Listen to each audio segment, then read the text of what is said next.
I became aware of this issue when I stood for the local board and we were discussing it, and I decided I needed to come down and check for myself. So I came on a fine summer's day and I was appalled at the state of the pavers generally.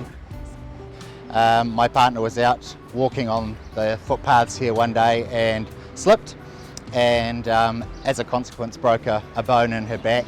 And so from that point we launched what became the Fix the Slippery Bricks campaign, for the health and safety of the community.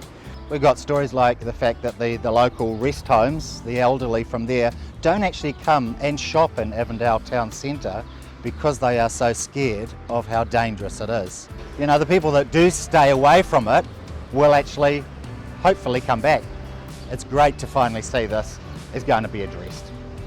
Well, I think everyone in Avondale who frequents the town centre knows the trick for not slipping over, either walking on the concrete strips or avoiding certain areas, especially the downhill area near our shop. In Avondale, everyone's been hanging out for something, So these investments into Avondale, there's heaps coming, but this in particular has been one that Avondale people have been wanting for a long time, so it's good that it's finally happening.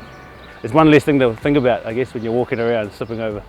All the residents and the Business Association, we're really pleased that Auckland Transport and Panuku are working together to make Avondale a more dynamic place. There's so much going on, and replacing the pavers is the beginning.